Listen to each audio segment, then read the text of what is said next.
Fuckers. We begin with a definition. Dystopia, a nightmarish, oppressive society where life is terrible, often controlled by a totalitarian government or powerful force that suppresses freedom, individuality, and happiness, serving as the opposite of a perfect, ideal world, utopia. From the Greek dys, meaning bad, and topos, meaning place. It is a bad place where citizens live in fear, dehumanized and controlled through propaganda, surveillance, or technology. I posit all three. This month in the private stream, we've continued our exploration on the challenges of dating in it. We first talked about a piece of research on the human mind's desire for shared realities in uncertain times. And from that point, explored how outcomes might be extremized by technology and terrible times to create shared, alternate realities between partners that are prerequisites for enmeshment, entrapment, and abuse, not seeing things clearly until it's too late.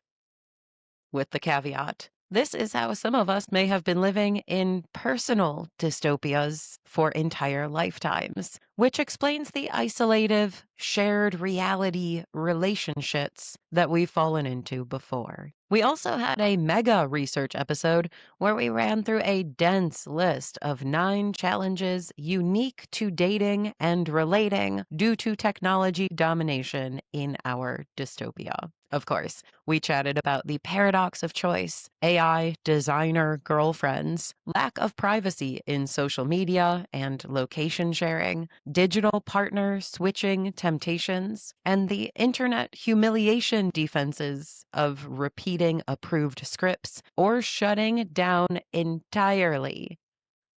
And we did so using something like a dozen journal articles, bouncing off dry facts to give ourselves a little grace for the deep emotional issues that we face, unlike in any other time period.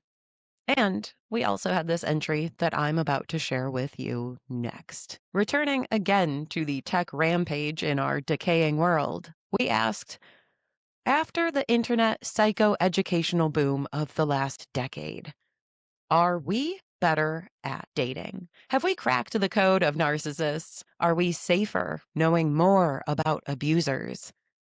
Or have we been chumming the waters and giving the apex predators better camouflage so that our educations actually create more intense, dishonest, and damaging relationships?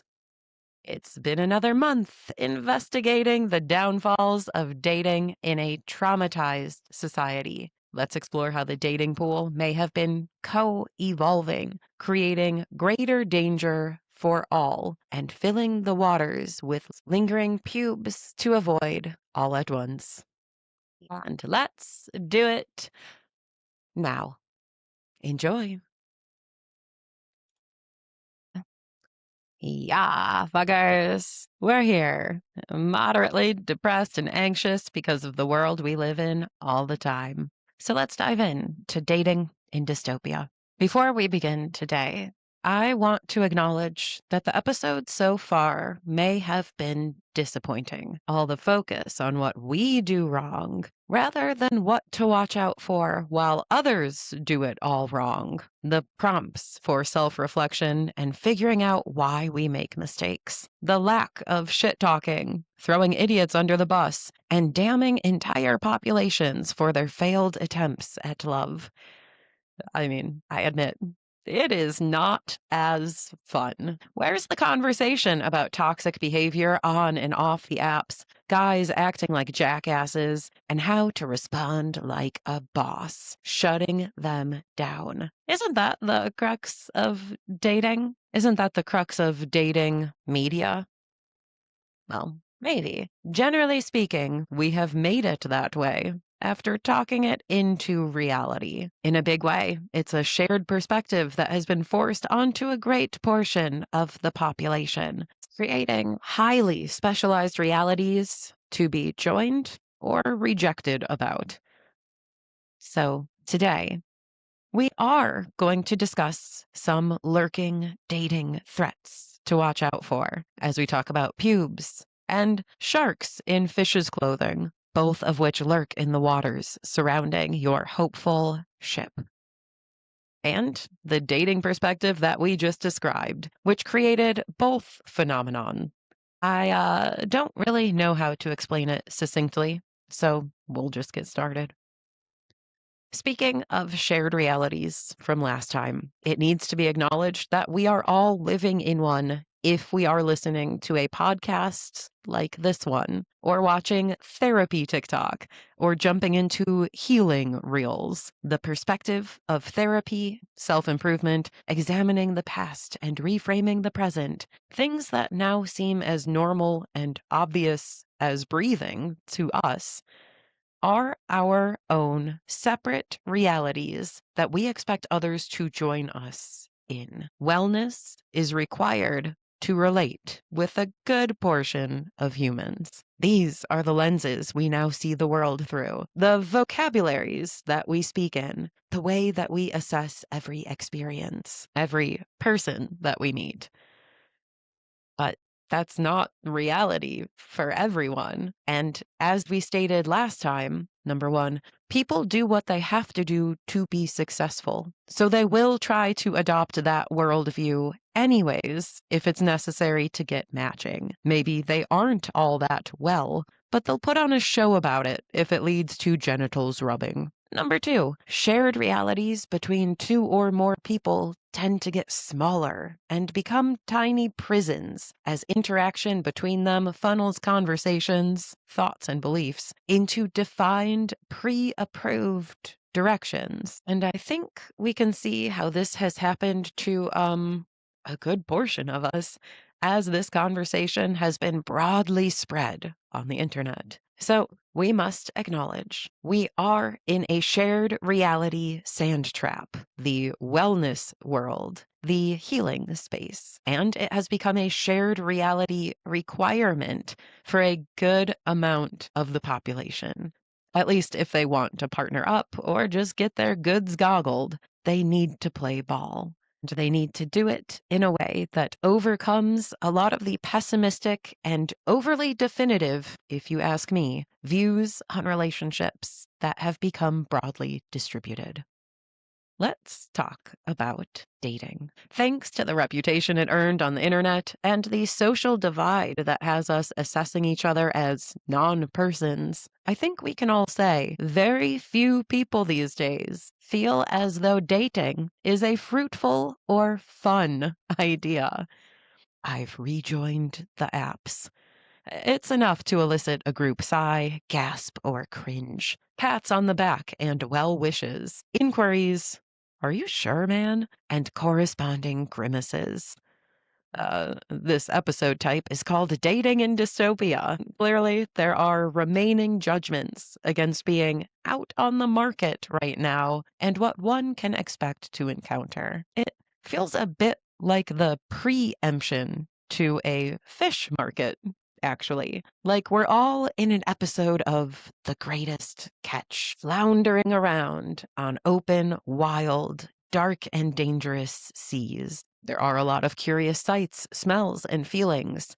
Things that you've never imagined living on this terrestrial planet, suddenly known in your face. Fantastical tale of many struggles and sensations that you'd like to avoid experiencing yourself, doled out by the other fishermen, and dark, unseeable worlds told to be looming all around, with quite a chance of sharks. In the case of online dating, we are told that they are circling everywhere, lurking below, measuring up their prey for a quick and bloody takedown, using the environment to their advantage and striking when we least expect it. Or so we've been informed, we assume and imagine and believe. A world of psychopaths await, an entire gender or two or more of time bombs surround us. Horrible creatures, dangers at every turn, especially if you dare to open yourself up to real intimacy. At least, that's what the internet reels and shorts would have you thinking. as they've been providing video and screenshot evidence of these flesh-hungry specimen for years now. Text message callouts and analyses, first date secret recordings and playbacks, empowered advisements of, oh, he didn't answer on this time frame? Fuck that guy. And girl, don't even talk to him again if he ever says blank. It means he needs to be diagnosed as blank, ringing through the net. And all the narcissist talk. Everything a symptom. And look, this isn't even a criticism of these date education efforts. In a lot of ways, I think that it's helped. Those of us who feel like we get played and taken for emotionally manipulative rides, at least, might now be less swayed by illusions and the echoes of unhealthy childhoods replayed after hearing each other's stories, learning vicariously, connecting our own dots thanks to theirs. But here's where I have to wonder, again, if the bountiful educational opportunities offered by the World Wide Web have helped or hurt us, broadly speaking, in our efforts to live better. This time, through our trials in betting and bagging better people and better relationships. Because the wellness world plus dating damning combined have created some predator spotting experts out of all of us, and perhaps has ironically made the threat more dangerous than ever before. An original theory I've been sitting on. Here's the thing. We all want to avoid encountering a shark again. So the videos began pouring out, telling us what to watch out for and how to respond. I, myself, contributed. This clinical psychologist says, this research revealed, this narcissism expert tells us. Yeah. We ate it up with honest intentions, just trying to prevent more limb rippage, to be safer when we go out splashing in the dating pool. We gathered together, we shared our experiences, we decided to take back the upper hand in an environment where we often feel like underdogs, learning from each other, integrating the red flags, connecting the points to comprehend the patterns, figuring out what is and isn't actually acceptable behavior, despite our societal learnings, and trying to avoid it from the get-go, using the internet to our full dating advantage, no longer alone, no longer relying on monthly issues of Cosmo for extremely toxic advice, no longer casting blindly into the night and hoping that we might get something worth keeping while we keep all of our extremities. And all the while adapting to online apps as the prevailing fishing holes. And here's the thing. So did the sharks. The people that we were all learning to avoid through our wellness worlds on Instagram and TikTok also became more educated about the reasons that they were being avoided. The sharks learned too. Dun dun, dun dun. One done question. You think only the prey was getting educated about abuse tactics and early indicators of bad personality revelations to come? That the predators didn't seek out the information on the internet themselves? Or more likely, perhaps, had it thrown their direction by a recent graduate of YouTube Abuser Identification University, giving them a crash course in what they said to set off warning bells. You think that they didn't organically realize that certain tactics led to unmatches and ghostings? They weren't conditioned naturally in the way that all animals are through being dropped or left unread, through failures. You think that only the health-minded fishermen, us, have been learning, educating ourselves, and adapting? That the monsters lurking below decided to just let us have this one? They gave up their apex status and let the soft-bellied species have their chance to thrive stresslessly? They generously set aside their instinct, their need to hunt and feed? Or do you think that maybe the sharks, The people we've been educating ourselves to avoid reeling in have also been adjusting to the societal environment of pop psychology and changing their tactics to keep eating, pulling back the red flags that we've learned to spot, changing their hunting habits, camouflaging themselves differently so that they can still hunt undetected. Better yet, so they can hunt undetected after tricking the fishermen into letting down their guard, leaping into the water without a life jacket, because they learned how to look harmless, taking on the appearance of Lisa Frank dolphins instead of bloodthirsty killers, reading profiles and hosting intro conversations these days. I know my guess. Yeah, I just joked about the homestead homies the other day. The guys who insist that they want to go live off the land when they actually have no experience or means of doing the things that they say. It's all about presentation. That's one form of a fish adjusting its appearance to be more attractive to the fisherman, the hopeful dater. And here, let me also introduce another. If you want some zingy, watch out for them advice, this is what I've got for you today. As you go frolicking and splashing in the waters that you hope will support a ship, beware of pubes floating all around. PUWBs, PUWB, lowercase s. It stands for Performative Unintegrated Wellness Boys, and you can substitute boys for bitches as needed. They also exist, but I will be speaking from my hetero observations today. So, PUWBs, what are they? An individual looking to present themselves as therapized, evolved, and morally advanced, an ally, someone who gets it and has done their work, someone who won't end up in a red flag TikTok being fingered by the internet, but everything that they say is disintegrated from their actual behaviors. They might be a relationship pube, a supposed big communicator, lover of collaboration and cooperation, fan of emotional intelligence, and or any other aspect of life that wellness could touch. A big talker of health and fitness, a spiritual performer, a cleanliness and purity presenter, and a decided, gentle, enlightened, elevated guy among swine, if you believe what they show you at first glance. Pubes, they say the right things. They might act right for a bit, but with time, you realize that there is nothing really behind it. Just some first or secondhand experience with the wellness world that the internet has reduced and popularized. And actually, in the worst case scenarios, you realize that you've been bamboozled. This guy isn't just incorrect about how he presents himself, inauthentic. He's not just mistaken about his enlightenment and emotionality. You might find out that it was orchestrated somehow, the antithesis to who this individual actually is.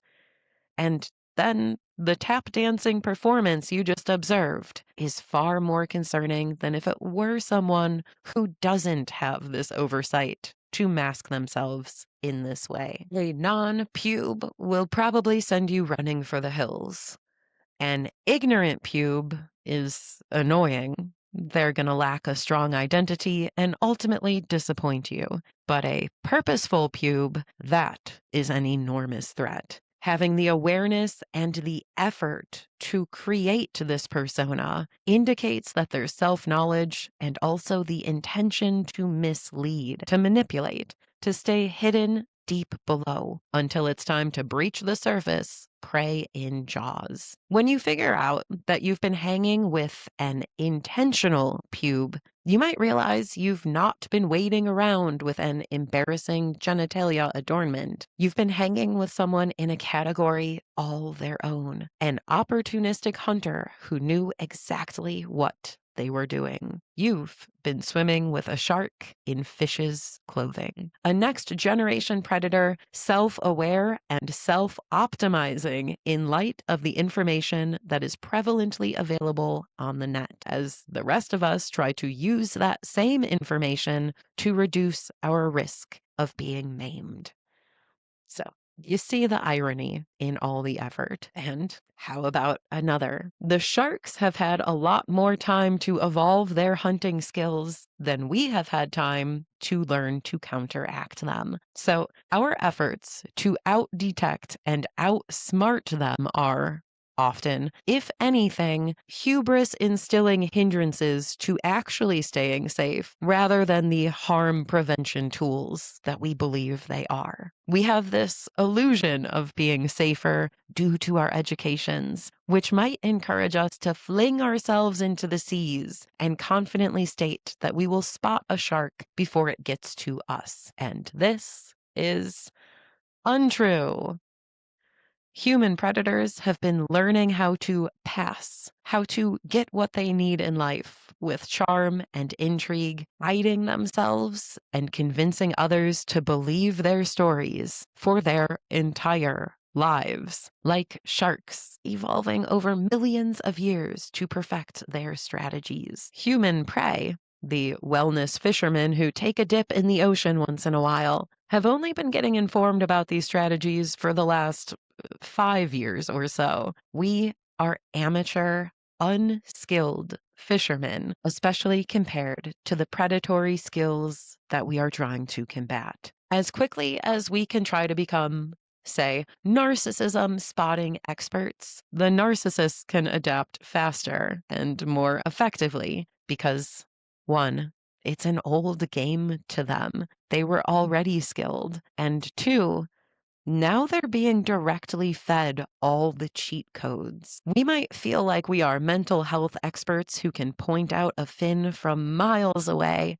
but meanwhile, the real predators have learned to stop sporting fins, to take a different approach, and they do it with a previously accrued lifetime of skill and learning, meaning we are outmatched, and the faster we try to learn, the faster they become more educated. So, although this information may not be helpful for long, how do you know that you've found one?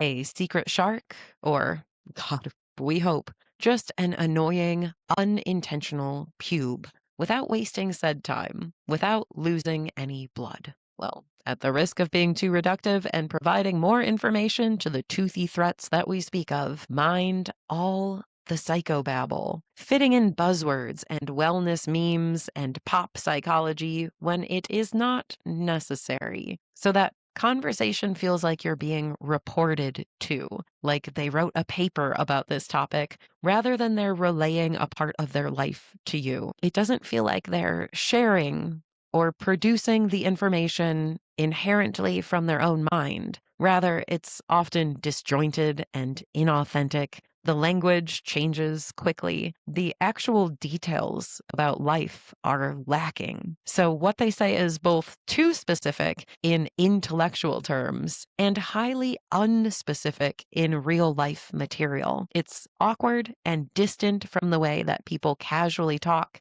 And you might feel like you don't learn anything about the individual the more that they speak to you.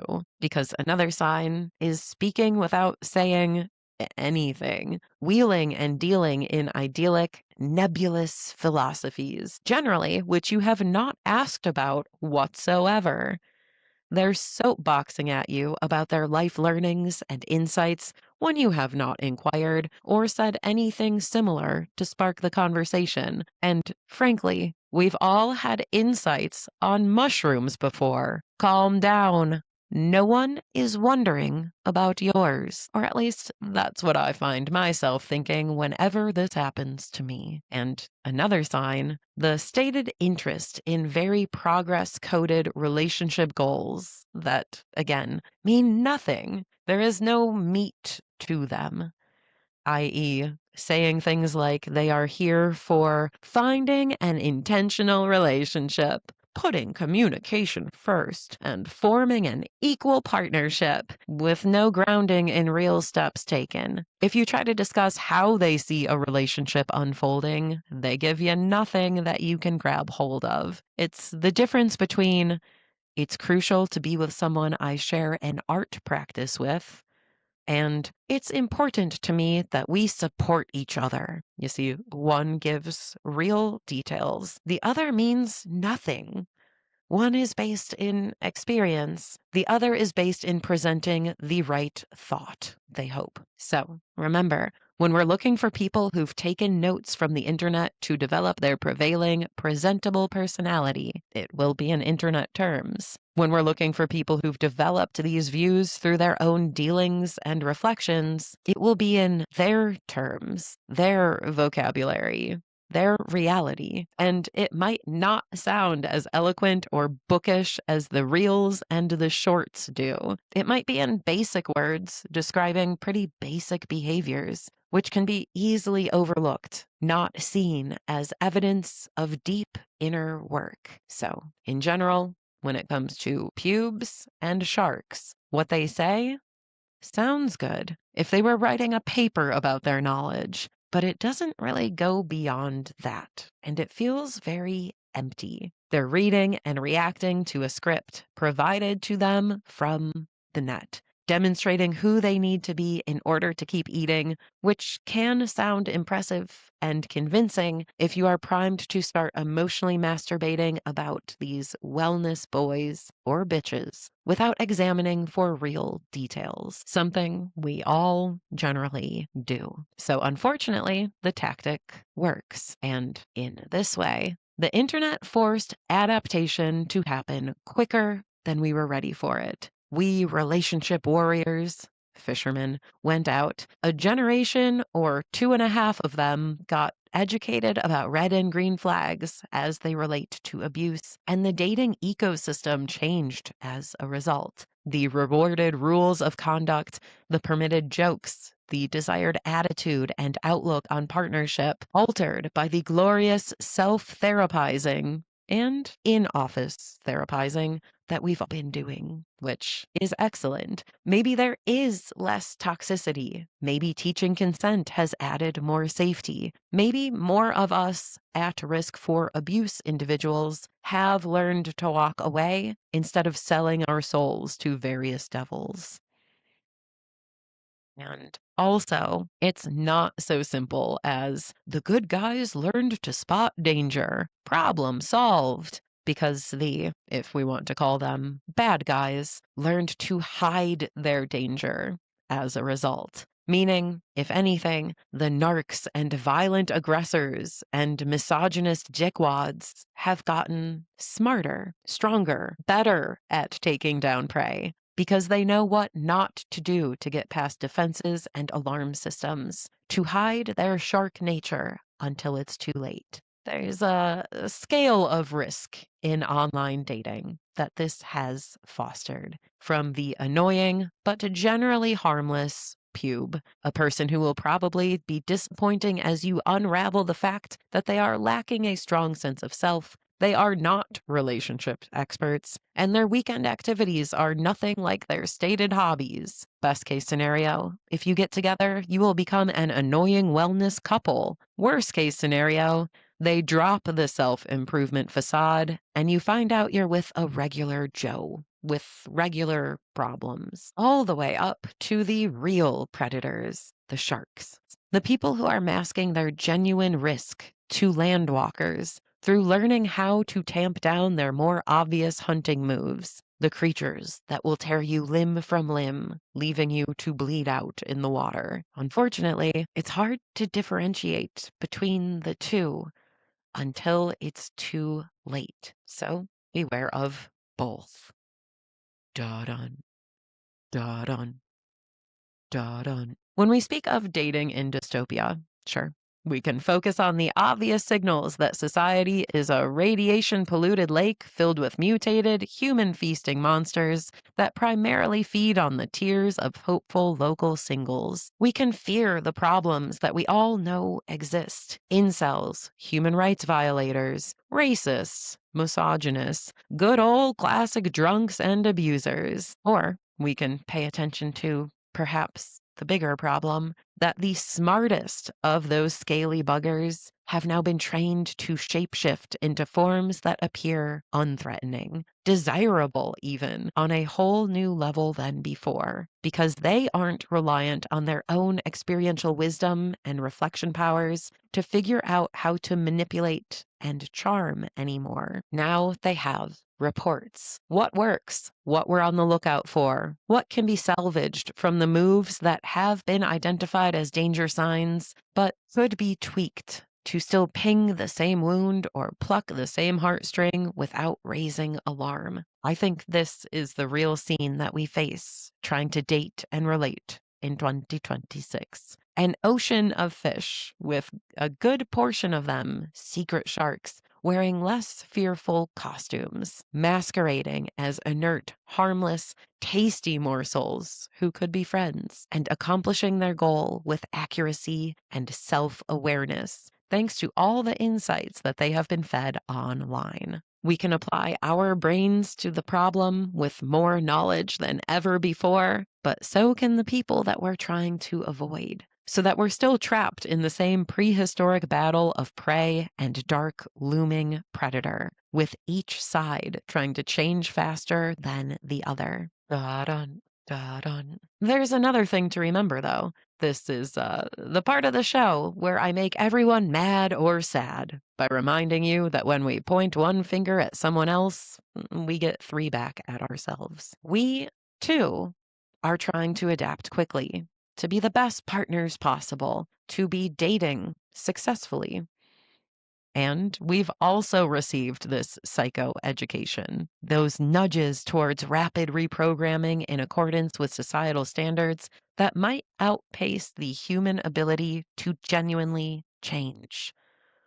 We've become wellness fishermen, women, and theys. For each of us venturing out into the dating apps, hoping to keep sharks out of the boat, we also have to recall we too have absorbed all this information and set out to do better at relating, leading us to learn what is and isn't acceptable, what will and won't get us another date, how to curb our worst habits and be healthier for relationships. And in that way, we've also been sharks dressed in mundane outfits. We, too, are probably, to some extent, pubes or worse, and it has nothing to do with bad intentions. None of us is as skilled at relationship conduct as TikTok video consumption would have us believe. Collecting information is easy, but appears hard. Applying information is hard, but appears easy. We've collected, hoping to improve life for everyone. We've even had a few years to practice application of all the information, theoretically, but not a single one of us has been fixed or healed from memes or media or passing opportunities to give her a shot in real life. Not even therapy can fix our relationship issues. The only way to get better at them is to gather experience in relationships and to slowly change ourselves in respect to what we uncover. And that takes lifetimes. So even with our best intentions and attempts, our desires to be unlike those who've hurt us before, to be unlike ourselves in relationships where we've hurt others before, we may also be threats disguised as rainbow fish. We might cause a great deal of harm, believing we know what to do. We are healed. We are harmless, fishy friends until we get in the waters and find out that they're filled with blood from the gnashings of our teeth. But it won't appear that way when we speak to ourselves, our friends, our potential matches with all the right psychobabble words, adopting the language and concepts of secure attaching and interdependent relating. as we were taught online, learning to be those well oiled wellness world warriors without necessarily having the capacity for a lifetime of follow through when another real, material, wounded, difficult person begins swimming with us. It's a different reality than the idea of one as presented through content creators. We fear the sharks while being sharks accidentally ourselves because none of us can evolve as quickly as the internet has. But it might convince us that we've completely changed form. Da-dun, da-dun, da-dun. I'm saying everyone makes mistakes.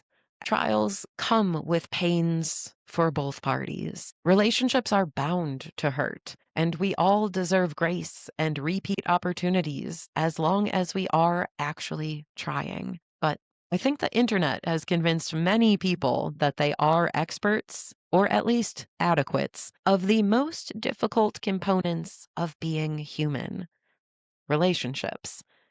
And that can cause harm to everyone involved. As much as we're looking to avoid injury for other people and ourselves, we are also accidentally learning how to hide those shadow aspects of ourselves that we have not perfectly healed or corrected from others, as others do the same for us. Perhaps with everyone acting as predators, mutually sharpening their teeth and improving their stealth, neither seeing their search for love and acceptance as a hunt that often maims the reciprocal party. Just like self improvement media may have turned us against ourselves in recent years, when circumstances simply outweighed the personal capacity to make enormous strides, relationship improvement and abuse avoidance media may have made some of us a bit too confident in a game that we don't really know about, self included. We're not really aware how to spot predators, and we're not really aware how to stop being predatory ourselves. We've been turned against each other, taught what's no longer acceptable, and instilled new, unobviously dangerous behaviors in the process, raising the sails for us to swoop into unhealthy relationships in spite of everything that we've learned, by outlawing the normal behavioral indicators so that we are now without flags, without fins to be on the watch for. And all of this may also have taught the most dangerous members of society, the ones that we are actually trying to avoid at all costs, the socio and psychopaths, not the narcissists, how to blend in easier with the changing surroundings, how to appear like friendly, curious, herbivore fish frolicking in the sea while hiding their weapons and poisons, minding their time and waiting for perfect opportunities down below. So, my message is this: don't be a pube yourself. Don't fall for pubes.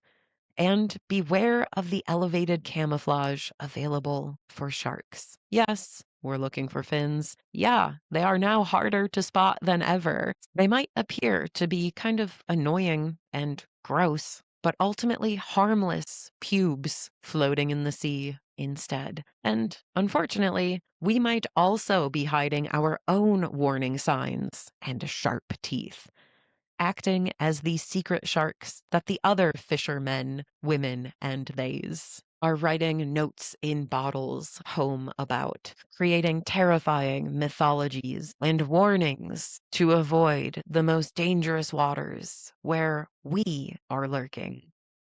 It's a world of danger out there, dating and relating, as it always has been. And the internet can warn you about who to be on the lookout for. But those creatures are receiving the same education you are, changing their phenotype and adjusting their hunting habits accordingly, just like we are. And they might even have good intentions in doing so, just like we do.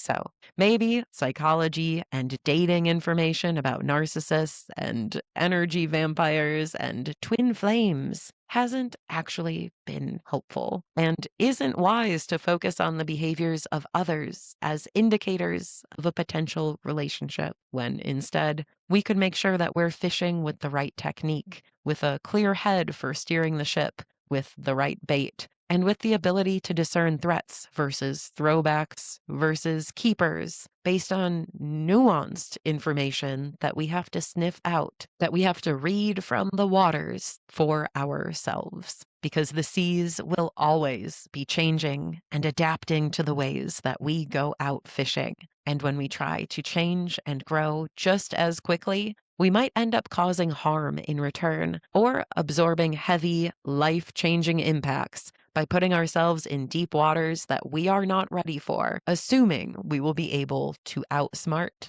and outpace the sharks. And in this technological bad place of oppression, surveillance, and fear of one another, this is all just one more issue that we face while we continue swimmingly dating in dystopia. Da-dun, da-dun, da-dun. And I'll talk to you again next time. Bye-bye.